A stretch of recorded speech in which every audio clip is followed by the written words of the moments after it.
Hi guys, welcome back to the show and this week's movie review. Life. Now, I'm a big fan of space movies, I'm a big fan of horror movies, and if you tell me that there is a movie that features space and horror like a cinematic Reese's cup, I am excited to see it no matter who's in it and when it's coming out. So when they announced the film Life, I couldn't wait to get out there and go check it out, and now that I've had a chance to see it, I can't wait to tell you guys what I thought about it. But before we do that, let's talk about who's in the film and the cast. Now, the cast of this film, for a movie that's set on a space station, which is about as claustrophobic as you can really get, they actually have quite a few different people in it. I mean, we have Jake Gyllenhaal, who is really great in everything that he's in. We also have Ryan Reynolds, who is great in not always really good movies. We also have Rebecca Ferguson in this film, and two other people that I have the hardest time pronouncing their names, but we're gonna take a shot at it because I'm gonna look at a piece of paper to read them. We have Ariane Bakare and Hiroyuki Sanada. And sorry guys if I screwed your names up. I practiced for a while and that's the best I'm gonna get out in this video review. But that's pretty much going to take care of the main players in this film and basically who the film revolves around. So now that that's out the way, let's talk about what this movie's about if you haven't seen the trailers and the plot. Now, the plot of this film is that we have this group of astronauts who are out trying to study a life form that they had just recently found on Mars from this unmanned Mars mission. And just like every space/horror movie on the history of ever, things go drastically wrong when you mess around with an alien from another planet. Kind of sounds familiar, doesn't it? We'll get back to that. But that's basically going to take care of what the plot of this movie is, how these astronauts deal with this life form that's kind of gotten out of hand. So with that being said, let's talk about what I did like and what I didn't like in this movie, and the goods and the bads. So the goods of this movie is that it definitely reminds you of Alien. I know when I gave you that plot, I was kind of hinting towards that it reminded you of something. This movie gives you a whole bunch of Alien overtones.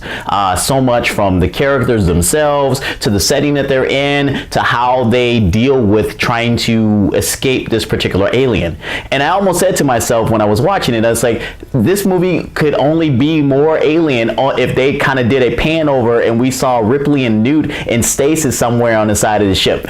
That would have basically made it a sequel to Aliens, because this movie did definitely give you that vibe.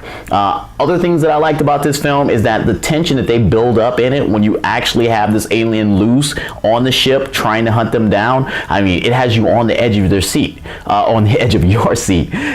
So much so that you're like, is it around the corner? Is it an event? Once again, another Alien vibe, but it really kind of that's how this movie, and the scares that you get in it, it's really set up by like, where is this thing at and what is it going to do next? The other thing that I like about in this film is basically how they deal with us finding a life form out there.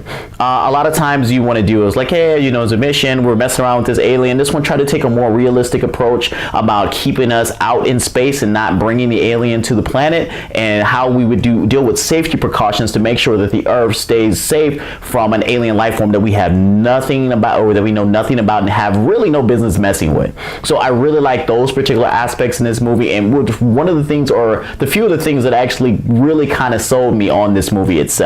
But that's where I'm going to stop as far as the things that I did like in this movie, because we're always going to talk about what I didn't like and the bads. So the bads of this movie is, I mentioned how great Jake Gyllenhaal is in every movie that he's been in. This was not one of them. And it's not really his fault, because I think it's just the way that his character was written. His character is kind of disconnected from the world because he's got this record for the longest time in space. So he's a little off-putting, a little silent.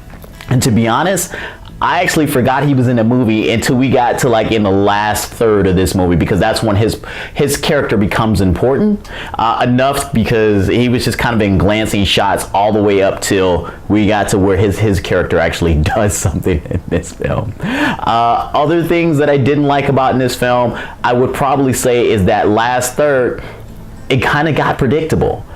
So much so that even when they tried to offer a twist towards the end, you still saw it coming. You kind of knew that that's what's going to happen, because they kind of even drew it out a little bit too long to really make you surprised by what happened. So that's where I'm going to stop there on a bad, because overall, I really did enjoy this film. And what's funny, now that I say that, I've been getting some comments and people have been asking me like, hey, you should do a rating scale about as far as like how much you did like it, because I'm always like, I liked it, I didn't like it, or I'm in the middle. Well, I'm gonna do you one better. I'm going to two things. I'm just gonna go goods and bad. So I would say for this particular film, I give this film a good. I think you definitely should go out and see it if you're a fan of space movies and a fan of horror movies, or the mashing of them two together. Definitely go out and see it. If you're a fan of aliens, because this might as well be called Alien 6, or yeah, because Covenant would be 5, Resurrection was 4.